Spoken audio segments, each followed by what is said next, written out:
Bonjour à tous, merci d'être présents ce soir pour un webinaire avec le sujet Comment préparer et financer un séjour adapté. Je me présente, je suis Roxane Adami, je suis référente projet pour l'association RSVA, Réseau de services pour une vie autonome. On est une association financée par l'Agence régionale de santé et notre objectif, c'est de favoriser l'accès à la santé aux personnes en situation de handicap. Notre association porte une plateforme de répit pour les aidants d'enfants ou d'adultes en situation de handicap et on travaille maintenant depuis quelques années sur le recensement des séjours adaptés qui peuvent être proposés par des partenaires sur le territoire. Je vais vous présenter dans cette première partie un recensement des séjours adaptés et où vous pouvez aussi les trouver sur notre site internet. Et ensuite, je laisserai la parole à Madame Alixane Mopa, qui est assistante sociale et qui va pouvoir se présenter après plus en détail et qui vous présentera les différentes aides financières qui peuvent être mobilisées et des outils qui ont été mis en place par notre association pour vous aider dans vos démarches. Alors, avant toute chose, avant de vous parler aussi des séjours adaptés qui sont recensés sur le site du RSVA, je tiens à préciser que c'est une liste non exhaustive. Elle est mise à jour continuellement. On essaye voilà, d'être à l'affût des acteurs sur le territoire qui peuvent proposer des séjours. Donc, il ne faut pas hésiter à la consulter régulièrement. Donc, comment trouver le recensement des séjours adaptés sur le site du RSVA? Il suffit d'aller sur le site internet, donc rsva.fr, et vous allez avoir le menu qui va être affiché, alors en fonction de vos écrans, soit à gauche, soit en haut de l'écran. Et il faut aller sur la partie Être accompagné. Dans la partie Être accompagné, vous allez arriver sur des images qui présentent nos différents dispositifs et vous en avez une qui présente les séjours adaptés. C'est l'image avec les chaises et sur la plage. Et donc ici, vous arriverez sur notre site internet où on propose les séjours adaptés. Vous retrouverez aussi tous les outils qui vont vous être présentés ce soir. Et on a créé une page présentant les séjours pour les enfants, les séjours pour les adultes et aussi la possibilité, parce que c'est proposé par certains acteurs, de partir en famille si c'est votre choix. Donc là, je vais vous présenter quelques prestataires, acteurs du territoire qui proposent des séjours adaptés. La vignette sera présentée avec le nom de la structure, le public qui l'accueille, s'il y a des spécificités et les coordonnées de l'organisme. Et alors, pour bien les identifier, vous verrez à côté de chaque vignette qui a été créée, il y aura un petit rond jaune, vert ou bleu. Les ronds jaunes, c'est plutôt pour les séjours pour les enfants, le rond vert pour les adultes et le bleu pour les séjours ou partir en famille.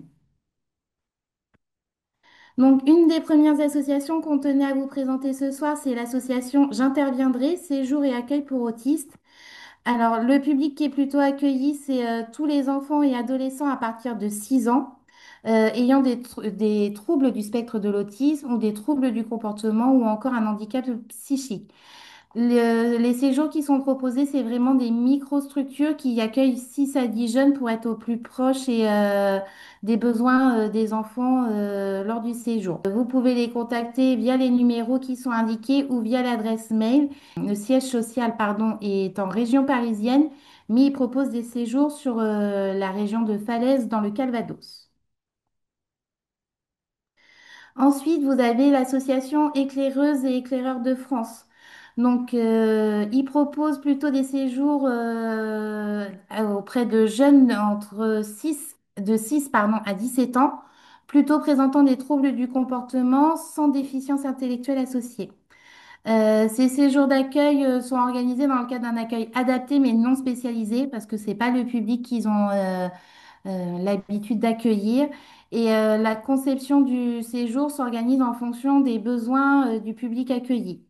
De toute façon, pour l'ensemble des prestataires, enfin, et des organismes présentés ce jour, la plupart, au moment de l'inscription, il y a un dossier à remplir d'évaluation sur l'autonomie.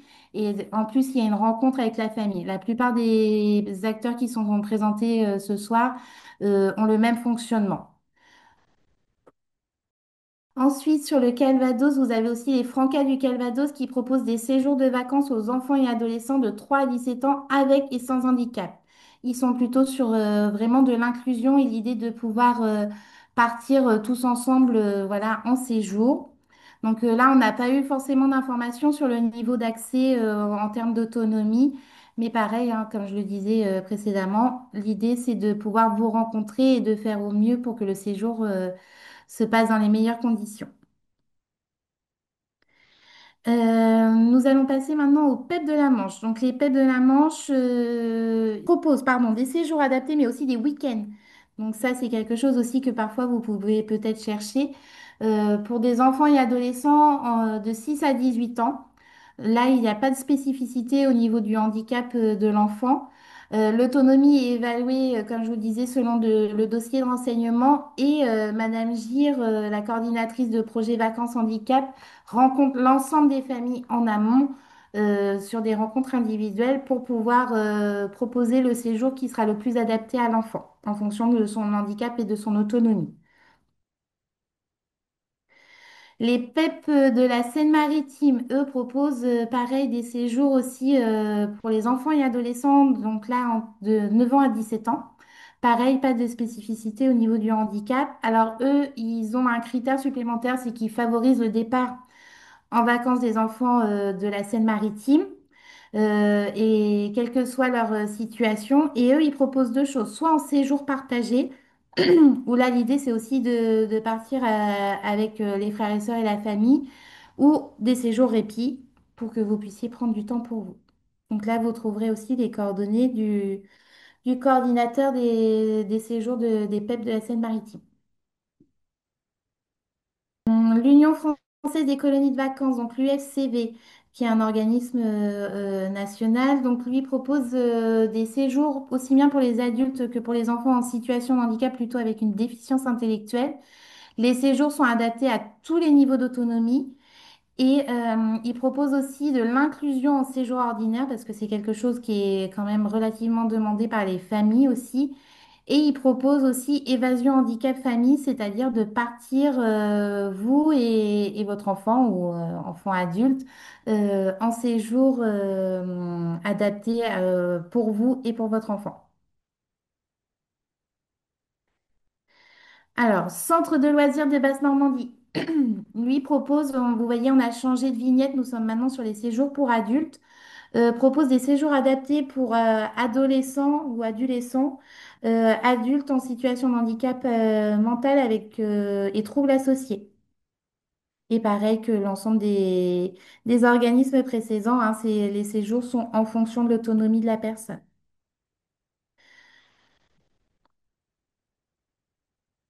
Je reviens maintenant sur Éclaireuses et Éclaireurs de France. C'était pour bien montrer aussi la spécificité. Ils organisent aussi des vacances pour les adultes, donc là de 18 à 60 ans, pour des personnes présentant des troubles du comportement, alors sans déficience intellectuelle, pardon, associée. Et ces séjours, je le reprécise encore une fois, c'est dans le cadre d'un accueil adapté, mais non spécialisé. Et leur conception s'organise comme précédemment avec vous. Alors là, on est sur un organisme un peu plus spécifique. La Fédération française du sport adapté en Normandie organise parfois des séjours pour des adultes présentant des troubles cognitifs, psychiques ou des troubles du spectre de l'autisme. Par contre, étant donné que nous sommes sur du sport, la participation nécessite une licence de sport adapté. Donc, si l'enfant, enfin l'adulte que vous accompagnez a une licence de sport, c'est possible et les séjours, bien entendu, sont adaptés aussi en fonction de l'autonomie de la personne. Le château Le Kinder, le logo est un peu pixelisé, mais c'est le seul que j'ai réussi à trouver, propose des séjours pour les jeunes, pour jeunes et adultes avec une déficience psychique ou un handicap mental. Donc là, pareil, il y a trois formules qui est proposées. Les vacances familiales, les vacances autonomes et les vacances accompagnées. Donc vacances familiales, c'est-à-dire que c'est un séjour qui est pour vous et la personne que vous accompagnez. Les vacances autonomes, c'est-à-dire que votre aidé a une autonomie, il peut être accueilli voilà, par les animateurs et l'organisme voilà, en séjour. ou les vacances accompagnées, où là, votre aidé a un besoin d'un accompagnement, pardon, plutôt élevé par manque d'autonomie. Et là, du coup, il faut voir avec eux pour avoir un accompagnement supplémentaire. Le Quinor, donc le château Le Quinor, pour information, se trouve à Fervaques dans le Calvados, du côté de Lisieux, dans le pays d'Auge. Et là, je reparle une nouvelle fois, encore une fois, pardon, de l'Union française des colonies de vacances, l'UFCV, qui propose, comme je vous le disais, des séjours pour les adultes et pour les enfants en situation de handicap avec une déficience intellectuelle. Et pareil, c'est des séjours qui sont adaptés à tous les niveaux d'autonomie et qui proposent aussi, bien entendu, bah, de l'inclusion en séjour ordinaire ou des séjours en famille. Là, vous trouverez sur cette page, donc là, c'est les séjours pour partir en famille. C'est différents partenaires, enfin acteurs sur le territoire qui proposent voilà, de partir en famille. Donc, il y a le Château Le Quinor, comme je l'ai présenté, l'UFCV. L'association AFM Téléthon a des maisons sur des sites de vacances où ils proposent aussi la possibilité voilà, d'avoir un accompagnement sur toute la France. Il y a l'association Les Enfants d'abord, Les Enfants à bord et les Bobos à la ferme qui proposent des séjours répit et des séjours pour vous aussi pour prendre du temps pour vous parce que c'est aussi tout l'enjeu de ce webinaire ce soir c'est que vous puissiez voilà, avoir du temps aussi pour vous en tant qu'aidant. Je vais laisser la parole à ma collègue Alixane pour qu'elle puisse vous présenter les différentes aides financières. Donc, je m'appelle Alixane Mopa, je suis assistante sociale libérale. Donc, petite particularité avec quelques années d'expérience dans le secteur du handicap enfance particulièrement et ces derniers temps dans le handicap adulte et le domaine de la santé. Je vais vous présenter les différentes aides. Alors, on va commencer par la partie plutôt MDPH, MDA, mais je suis pas sûre qu'on ait des gens qui aient des MDA. Je pense que c'est plutôt des MDPH en fonction des lieux de vie que j'ai vus. Euh, donc là où ce sera plutôt des aides qui concernent le, des personnes donc en secteur enfance et secteur adulte. Ensuite, il y aura une petite particularité, une partie avec une particularité pour les aides spécifiques aux enfants. Et dans un troisième temps, on verra les aides qui sont accessibles pour les enfants et les adultes, mais qui sont plutôt des aides qu'on va appeler extra-légales, donc qui n'ont pas d'obligation, enfin, qui peuvent varier et qui ne sont pas obligatoires en fait. Donc, pour le secteur enfance et le secteur adulte, on va retrouver une aide commune finalement. Alors après, avec des appellations différentes, mais on va les solliciter auprès de la MDPH ou auprès de la MDA. Dans le cadre des séjours adaptés, on va pouvoir demander une prise en charge sur le surcoût lié au handicap. Alors, c'est important de retenir ça pour la MDPH et la MDA. C'est-à-dire que quand vous allez demander vos devis auprès des organismes de séjours adaptés, il faut bien, mais ils ont l'habitude, il faut bien qu'apparaisse sur ce devis le coût du séjour et surtout le surcoût lié au handicap. Alors, en termes de pourcentage, je ne saurais pas exactement vous dire à combien ça correspond, mais c'est vraiment important que ça apparaisse parce que c'est sur cette base-là que la MDPH va venir participer, le conseil départemental va venir participer. Donc, pour le secteur enfant, on peut demander une participation sur ce surcoût lié au handicap avec l'AEH pour les enfants qui ont une AEH et un complément. C'est important, euh, par exemple, alors, c'est pas toujours évident pour les aidants, pour les parents, de savoir à quoi correspond leur complément, mais vous retrouverez ça peut-être assez facilement sur Internet, c'est de se dire, voilà, moi, je suis en complément, j'ai une AEH avec un complément 3. À quoi ça correspond? En règle générale, le complément, il correspond à un montant de dépenses mensuel. Donc, si vous rapportez en fait ce montant-là à l'année, vous pouvez aussi y inclure les surcoûts liés au handicap et voir si ça peut vous permettre de changer de complément. C'est un petit peu technique, Mais c'est important de faire ce calcul-là parce que si vous avez, je ne sais pas, si vous prévoyez 2 séjours par an, eh ben mine de rien, ça peut monter un petit peu et ça peut vous permettre de grappiller un complément, de monter sur un complément un petit peu plus élevé. Donc financièrement, vous pouvez vous y retrouver comme ça. Si vous êtes déjà sur une option de PCH, dans ces cas-là, c'est le volet charge exceptionnelle qui va rentrer en action. Et donc, ce volet de charge exceptionnelle, il va permettre de participer à hauteur de 75% de ce montant toujours de surcoût lié au handicap, de 6 000 euros de 6 000 euros maximum pour une période de 10 ans. Euh, de toute façon, alors, si on va prendre plusieurs options. Si vous avez une AEH et qu'il y a un séjour par an ou 2 séjours par an, c'est toujours intéressant, comme je vous disais tout à l'heure, de recalculer et de voir si ça peut vous permettre de, de passer sur un complément supérieur.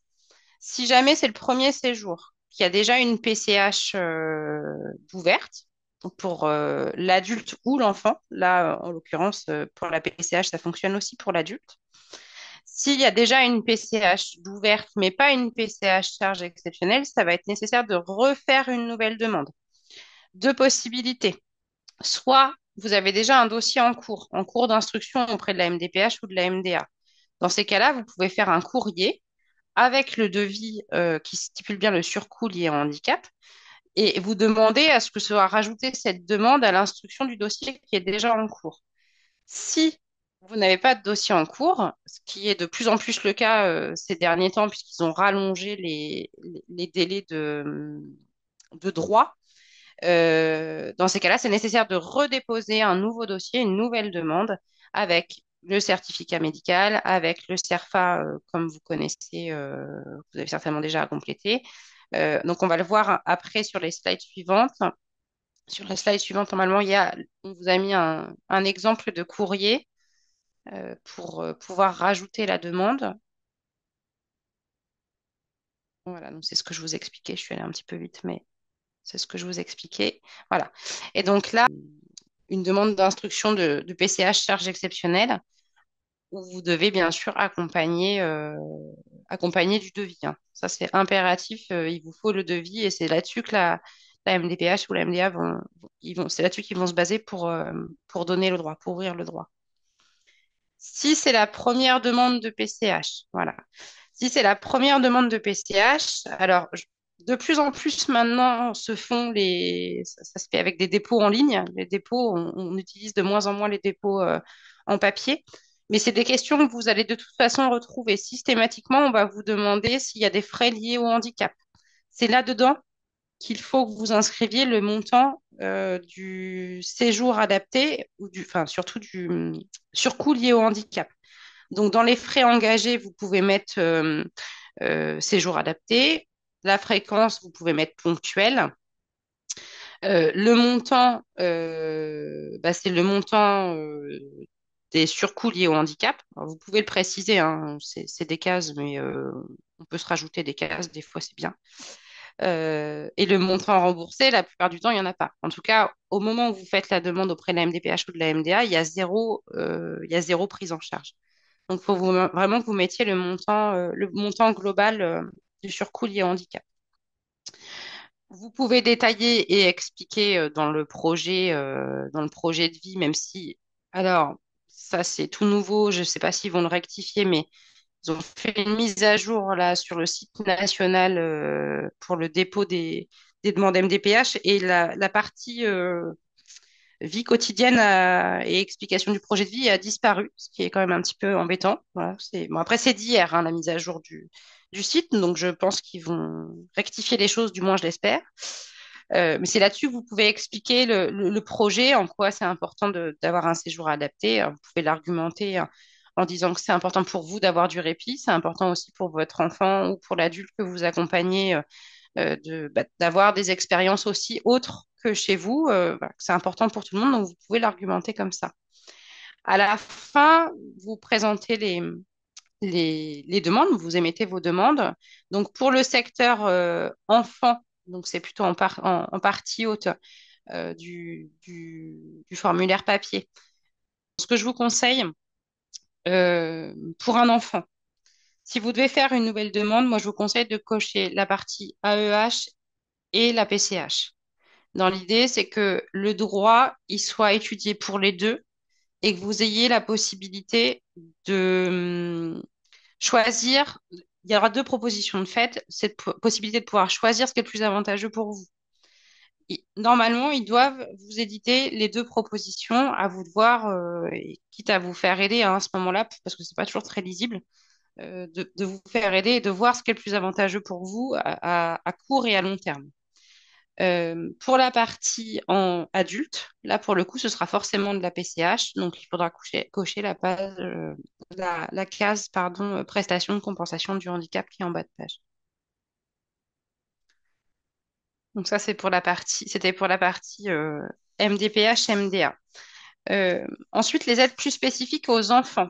Alors, avant, il y en avait beaucoup plus. On avait fait un webinaire, enfin, une présentation en décembre, et donc j'ai tout réactualisé là récemment. Et malheureusement, ça va pas tout à fait dans le bon sens, puisqu'on en a deux qui n'existent plus, ou en tout cas qui sont en attente de financement. Donc, je vous en parlerai quand même, mais pour le moment, c'est plus d'actualité. Donc, la première chose pour les enfants, on a le passe-vacances de la cave du Calvados qui propose une prise en charge des séjours. Alors, je vous ai réactualisé le lien, c'est celui de 2025, donc il sera forcément réactualisé pour l'année prochaine, mais ça vous donne une idée des participations de la CAF. La CAF, elle participe toujours sous condition de ressources. Ça vaut pour tous les départements. Dans la cave du Calvados, il y a, alors, si on regarde en bas à gauche, il y a le quotient familial. Donc, cave du Calvados, ils prennent jusqu'à 700 euros. Ils vont prendre 80% du coût du séjour pour les mini-camps dans la limite de 180 euros. Donc, c'est pour 4 nuits. Et pour les séjours un petit peu plus longs, on va toujours être sur le même quotient familial maximum, c'est celui de 700 euros. Et là, ils prendront 60% à charge dans la limite de 460 euros. Donc ça, c'est pour la cave du Calvados.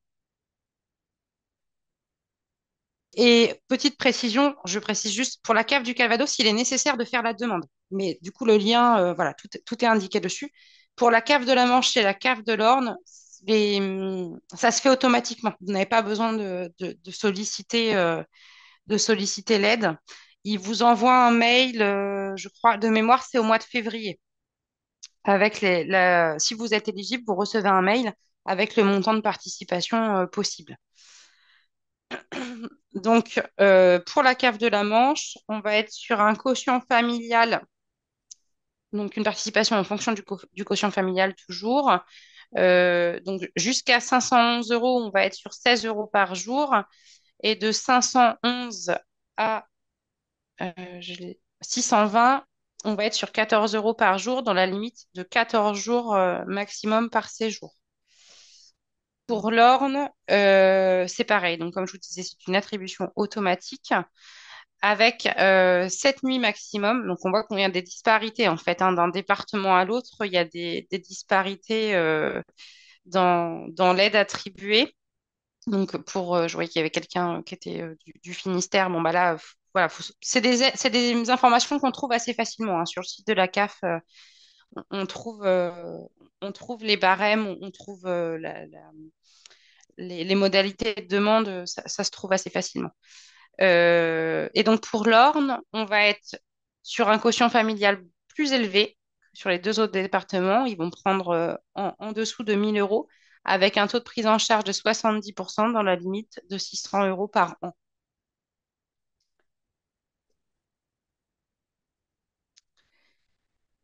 Ensuite, euh, donc, oui, les aides pour les enfants et les adultes. Donc là, alors, je ne vais pas tout vous présenter parce que c'est assez vaste, mais je vais essayer de vous donner un maximum de pistes dans votre entreprise. Il y a un comité d'entreprise dans les entreprises qui sont un petit peu plus importantes. Faut pas hésiter à solliciter. Souvent, il y a des aides qui sont attribuées, des chèques vacances, ce type de choses. Faut pas hésiter à aller poser la question, parce qu'il y a des entreprises, notamment les grandes entreprises, mais il y a des entreprises qui peuvent être assez généreuses pour la participation à ce type de séjour. Donc, ça, vraiment, j'insiste, c'est une super piste quand on est salarié, qu'on a besoin de faire financer un séjour pour un enfant, pour un adulte, peu importe. Les caisses de retraite complémentaires, on se dit toujours qu'on va solliciter sa caisse de retraite quand on va être retraité. Pour travailler dans le secteur du vieillissement, grave erreur. Ils sont presque plus généreux quand on est encore actif. Donc, je vous ai mis un petit lien en bas pour connaître sa caisse de retraite complémentaire parce qu'on ne la connaît pas forcément. Ils ont tous des fonctionnements différents. Il y en a pour lesquels vous allez composer le numéro de téléphone, vous allez avoir un secrétariat entre guillemets social qui va traiter votre demande tout de suite, qui va pouvoir vous répondre assez rapidement. Il y en a d'autres qui vont vous envoyer un dossier de demande d'aide. Euh, c'est vraiment du cas par cas, mais ils sont très souvent généreux. Je peux pas vous dire que ça fonctionnera tous les ans, probablement pas. Mais moi, j'ai déjà vu des demandes d'aide financière à des caisses de retraite ou à des caisses de retraite complémentaires où on arrive à avoir 1000, 1500 euros sans difficulté. Je pense pas que la CARSAT rentrerait en ligne de compte. Mais par contre, tout ce qui va être BTP, IRCANTEC, Clésia, Agir Carco, l'IRSEM, Apicil, tout ça, Agrica, c'est Malakoff, tout ça, c'est des caisses de retraite qui peuvent être vraiment généreuses. Alors, on en reparlera après en termes de délai de demande, mais ils sont généreux, mais ils sont lents. Voilà. Donc, faut anticiper les demandes. J'ai une question concernant les demandes des caisses de retraite. Est-ce que la demande, elle peut être faite si les deux parents travaillent dans deux caisses de retraite différentes? Est-ce que c'est cumulable? Oui. Alors, on va vous demander, généralement, ils demandent, dans les dossiers de demande, ils demandent si vous avez sollicité enfin, des aides ailleurs. Stratégiquement, vous pouvez faire aussi une année sur deux. Hmm, Ça d'accord. peut aussi être une idée. Si vous anticipez vraiment le séjour, alors c'est toujours un petit peu compliqué. Moi, je compte, allez, on va dire 3 mois pour la réponse, pour une caisse de retraite complémentaire. Donc, si vous anticipez vraiment les demandes, vous avez toujours possibilité, s'il y a un refus, de tenter la deuxième après. Hmm, très bien. Ou Merci. alors, ce que vous pouvez faire aussi, c'est dire, bah voilà, sans demander la totalité de la somme, de vous dire, bah, je demande la moitié à l'un, la moitié à l'autre, mais en l'expliquant. Ça peut être aussi une possibilité. Mais si vous pose pas la question, le précisez pas, quoi. Hmm, merci.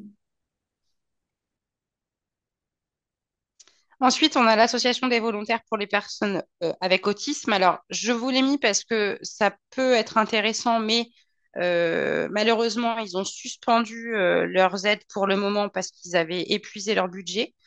Mais ça, c'est pour l'année 2025. C'est possible que pour l'année prochaine, ils rouvrent de nouveau des fonds et que vous ayez la possibilité de solliciter cet organisme-là.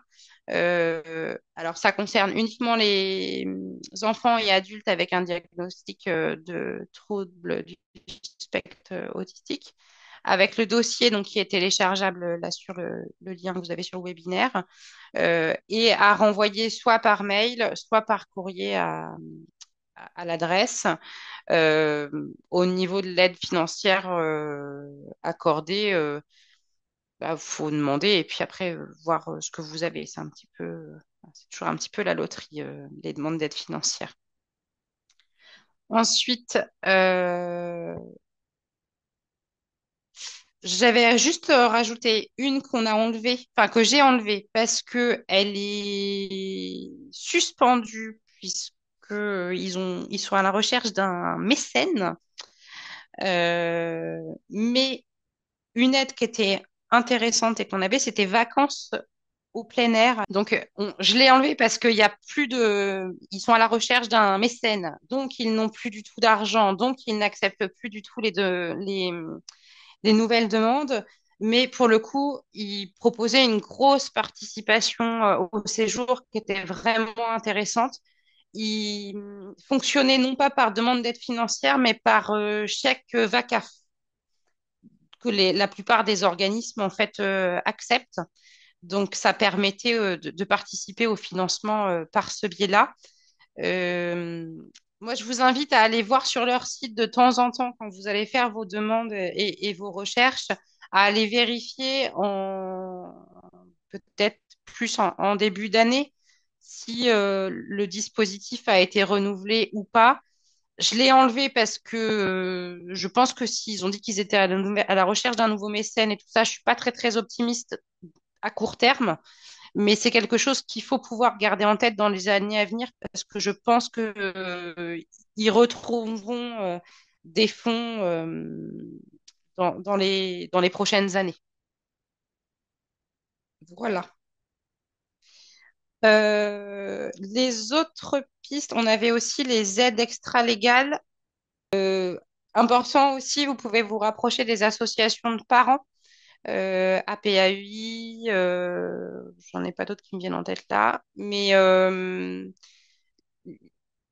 ils peuvent avoir aussi des pistes auxquelles moi je ne pense pas. Il y a des choses aussi sur le plan local, des fonds qui peut y avoir, des organismes qui participent sur le plan local, donc dont moi je n'ai pas connaissance et puis je connais pas tout. Donc n'hésitez pas à vous rapprocher d'eux pour voir si eux ont d'autres idées sur le plan local. Et donc en autre piste de financement, on avait donc la CAF, on l'a vu.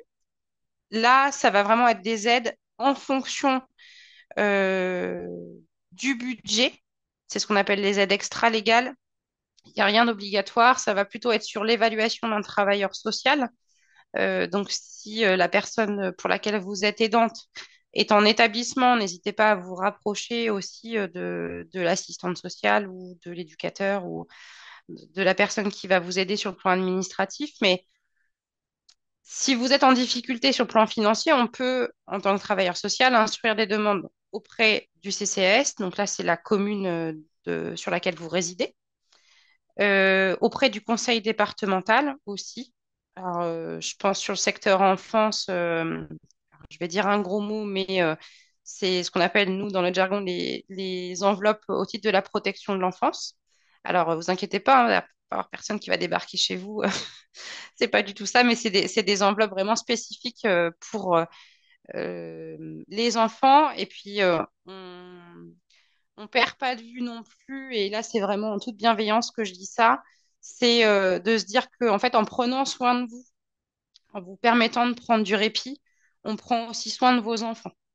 Donc faut pas hésiter à solliciter le département pour des aides financières. La participation ne sera pas forcément énorme, hein, ça peut être de l'ordre de 200, 250 euros, mais bah, c'est toujours ça de prix. Tout mis bout à bout, en fait, on peut arriver à monter un projet de financement et à le boucler pour que vous ayez une participation adaptée à vos revenus. La CPAM aussi peut participer dans le cadre d'aides exceptionnelles. Donc, c'est pour ça qu'on va vraiment à chaque fois essayer d'évaluer votre budget pour voir, et puis la situation, hein, pour voir quel organisme solliciter et combien on peut demander en fonction de la situation financière dans laquelle vous vous trouvez. Les mutuelles aussi peuvent participer. Alors là, je vous dirais même chose que pour les caisses de retraite complémentaires. C'est la même chose, on n'y pense pas souvent, mais les mutuelles, certaines mutuelles ont un fonds d'action sociale qu'il faut penser à solliciter parce que bah, des fois, paye des mutuelles et on les paye assez cher et ils peuvent participer. Là, je vous dirais plutôt, si vous êtes vraiment en difficulté financière et que il y a une situation un peu complexe sur le plan du budget, on peut solliciter aussi le Secours populaire, le Secours catholique, la Croix-Rouge, tous ces organismes qui sont plutôt des associations caritatives, mais qui aident vraiment quand les familles ont besoin d'un coup de pouce. On peut arriver à avoir un coup de pouce de 100, 150 euros auprès de ces associations-là. Mais si on met tout bout à bout, on peut arriver à boucler un budget pour arriver à faire partir vos proches en séjour. Ensuite, on va vous présenter du coup le rétro-planning, donc comment vous organiser euh, dans les démarches, quand faire quoi, parce que mine de rien, ça s'organise, et un petit outil aussi pour arriver à vous organiser là-dedans. Donc, le rétro-planning. Alors, ce que je vous conseille, première chose, déjà, ça va être d'arriver à trouver le séjour adapté. Parce que si vous n'avez pas le séjour, vous n'avez pas le devis. Et si vous n'avez pas le devis, vous ne pouvez pas demander vos financements. Donc, la première chose, c'est on met 10 à 8 mois. Oui, il faut vraiment anticiper. Alors, je ne sais pas, Roxane, tu pourras me dire à quel moment ils sortent leur catalogue, je pense au CLBN et tout ça, mais ça, quand j'étais en IME, on les recevait normalement bien en amont. Me permets de répondre à ta question, Alexandre. En effet, il y en a qui sont déjà sortis hein, pour l'année 2026. Donc, c'est vrai que les organismes essayent au maximum de sortir leur catalogue. Alors, il y en a qui vont être sur des catalogues plutôt à l'année, mais il y a des séjours, enfin, des organismes, je pense à CLBN par exemple, qui fait un catalogue pour les vacances d'hiver, un catalogue pour les vacances de printemps, un catalogue pour les vacances d'été et un catalogue du coup pour les vacances d'automne 2026. Donc ils essayent au maximum les organismes de séjour de proposer voilà, les catalogues en amont pour que vous puissiez bah, vous organiser au mieux et trouver le séjour le plus adapté à la situation de votre aidé. Quand vous aurez trouvé le séjour le plus adapté, première chose à faire, c'est de constituer le dossier pour la MDPH ou la MDA. Je ne vous apprends rien en termes de délai de traitement, surtout dans le secteur enfance, qu'on est sur des délais de traitement un petit peu cata, qui nécessitent vraiment d'anticiper les choses. Je vous dirais, voilà, 9 mois. 9 mois, on est bien. Ça permet d'avoir le temps de les relancer si vous n'avez pas de retour.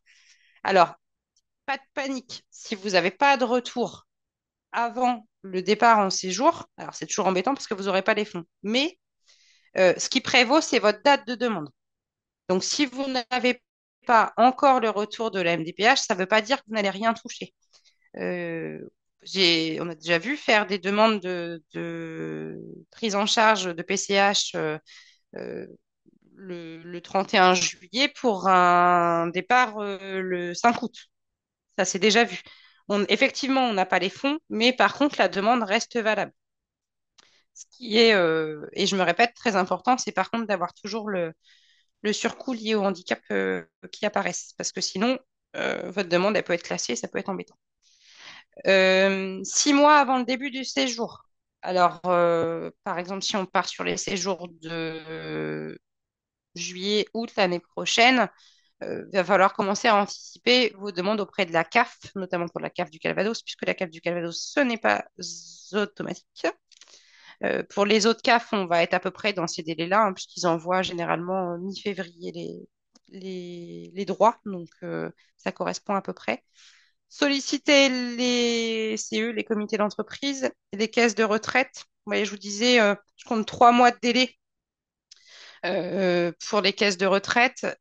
En anticipant pardon, votre demande, ça va pouvoir vous permettre aussi de vous retourner. Si jamais vous n'avez pas d'accord au niveau des caisses de retraite, ou que la caisse de retraite ne participe pas à la hauteur de ce que vous souhaitiez, ça va permettre de solliciter d'autres organismes derrière. Solliciter les fondations. Il y a par exemple des organismes qui sont assez intéressants. Ça va par exemple être le Lions Club. Le Lions Club, ils participent. C'est eux qui ont financé tous les fauteuils de plage, les fauteuils amphibies pour les personnes en situation de handicap. C'est des organismes qui sont plutôt généreux. Après, ils font normalement pas trop d'aide individuelle, mais ça peut être une piste. Ça peut se tenter. Et les associations de parents, quand ils le proposent, ça peut être aussi une idée. Hier, un peu plus loin dans le temps, tout ce qui va être demande d'aide extra-légale, donc ce dont je parlais tout à l'heure, les CCAS, les conseils départementaux, Voilà, tous ces organismes, les associations. Dans l'idée, avant de solliciter les aides extralégales, de toute façon, la première chose qu'on va vous demander, c'est de vous dire, OK, mais qu'est-ce que vous avez sollicité avant? Qu'est-ce que vous avez fait? Donc, on va impérativement vous demander d'avoir fait la demande auprès de la MDPH ou de la MDA. On va vous demander aussi, en fonction de votre situation, si vous avez aussi sollicité votre caisse de retraite, votre comité d'entreprise. Vu qu'ils interviennent en dernier recours, on va essayer de vérifier si vous avez vraiment balayé tous les droits auxquels vous pourriez prétendre. Et donc, en dernier recours, en dernier lieu, une fois qu'on a fait le bilan de tout ça, on peut solliciter les aides extralégales. Donc, alors, je mets 5 à 4 mois avant le début du séjour, mais en fait, ça peut être, ça c'est pour anticiper, mais ça peut être 2 mois avant. Si vous voyez que vous n'avez pas bouclé votre budget, en fait, il faut aller, entre guillemets, hein, chercher l'argent où il est, dont vous avez besoin jusqu'au dernier moment. Ensuite, voilà, on vous a fait un petit tableau pour essayer de vous y retrouver. Parce que des fois, on tape un petit peu à toutes les portes et puis on ne sait plus où on en est. Donc, l'idée, c'est de ne pouvoir, vous puissiez marquer l'organisme que vous avez sollicité, les coordonnées. Ça vous permet de faire un petit récapitulatif, de vous dire à quelle date j'ai fait la demande et de vous dire, ah bah c'est vrai, là, ça fait un moment que j'ai demandé, ils m'ont pas répondu, est-ce que je peux pas relancer là maintenant? La date de commission quand elle a eu lieu et le montant obtenu. Ça vous permet d'avoir une lisibilité un petit peu plus claire. C'est un tableau de budget, hein, mais de voir où est-ce que vous en êtes et de voir combien il vous reste à payer pour financer le séjour. Et on vous a mis du coup les trois liens. C'est des sites officiels, hein, gouvernementaux. Les aides pour financer les vacances avec un handicap, donc ce qui est sur mon parcours handicap. Alors, je suis allée voir, j'ai refait un tour la semaine dernière. Globalement, c'est les aides que je vous ai présentées. En tout cas, pour le moment, il y a rien de plus, mais ça peut être intéressant d'y aller de temps en temps puisqu'il recense les aides disponibles. Donc, une bonne référence. Vacances, famille avec enfants handicapés, pareil, c'est mon parcours handicap. Et le site Ma Boussole Aidant. Alexiane, j'ai jamais fait de séjour, c'est la première fois que je prends les informations pour le séjour adapté. En moyenne, on doit compter un séjour de combien, enfin, de budget, C'est assez cher. c'est assez cher. Quand je faisais des demandes En il y a moyenne, hein, 6 on ou part 7 sur, ans, en on moyenne. était sur des budgets de 1 300 € la semaine. Ah oui, On était de cet ordre-là, ouais. d'accord. Alors après, le surcoût lié au handicap, il va être de l'ordre de peut-être 300 400 €. Mhm. Donc sur lequel là, vous allez avoir 1000 ou une 3000, bonne oui. participation de la MDPH ou de la MDA. Après, souvent, ils sont proposés soit pour une semaine, soit pour 15 jours. De mémoire, Mhm. c'est souvent ça. Vous avez le tarif, mais c'est assez régulier qu'il y ait des départs pour 14 nuits. Ça Mhm. arrive assez souvent, D'accord. notamment quand les séjours sont éloignés. Et ils incluent le transport. Généralement, il y a des départs, si je dis pas de bêtises, Roxane me corrigera, mais souvent les départs se font proches, en tout cas, il y a des relais proches du domicile et c'est eux qui gèrent le transport. Je te rejoins, Alixane, hein. La plupart des séjours, enfin des organismes essayent d'assurer le transport et de toute façon, si ce n'est pas assuré, c'est bien précisé si le transport n'est pas pris en charge. Et là, nous avons des personnes dans le chat qui avaient dit au niveau de prix qu'on pouvait des fois être entre 1 850 à 2 600 € pour 15 jours. Je reprends la main juste pour du coup terminer. Merci Alixane de cette présentation et puis je pense qu'on va avoir peut-être des questions à la fin. C'est pas notre premier webinaire avec Alixane. Bon, on essaye de toujours s'améliorer. En décembre 2024, nous avons organisé une matinée à Pont-l'Évêque dans le Calvados et depuis, nous avons créé un petit guide préparer et financer un séjour adapté pour une personne en situation de handicap. Avec le soutien, bien entendu, du conseil départemental. Et ce que j'ai aussi oublié de préciser hein, au début de ce webinaire, mais c'était indiqué sur la première slide. Le webinaire d'aujourd'hui, c'est dans le cadre d'un appel à manifestation d'intérêt avec le conseil départemental du Calvados et la CNSA. Nous avons reçu le RSVA une enveloppe pour proposer de nombreuses actions pour vous aidants. Donc là, voilà, il y a le webinaire ce soir et puis il y a d'autres activités et manifestations qui vont être proposées comme un ciné-débat, etc. N'hésitez pas à suivre sur notre site internet rsva.fr. Et donc, si vous souhaitez recevoir ce guide qui résume, voilà, et qui donne aussi des compléments sur ce qui a été présenté ce soir, vous pouvez soit indiquer votre adresse mail dans le chat, qui doit être juste en bas de votre écran, ou soit envoyer un mail à l'adresse parenthèse au singulier arobase rsva.fr, qui est l'adresse mail générique de notre plateforme de répit. Ou soit, si vous avez été déjà sur notre site internet sur la partie les séjours adaptés, vous pourrez le retrouver en téléchargement. Vous pourrez même retrouver ce webinaire qui avait déjà été enregistré avec Alixane. Mais du coup, voilà, là au moins, vous avez les dernières nouveautés. Alixane a fait un travail de fond, voilà, pour vous proposer un webinaire avec les dernières informations. Mais vous pourrez retrouver l'enregistrement et vous pourrez retrouver les deux outils qu'Alixane a présentés, c'est-à-dire le rétroplanning ainsi que le tableau pour le suivi du budget que vous pourrez télécharger et du coup personnaliser. L'objectif, c'est que ces outils vous servent. Et donc, voilà, s'il y a des colonnes que vous souhaitez aussi ajouter, etc., c'est totalement possible.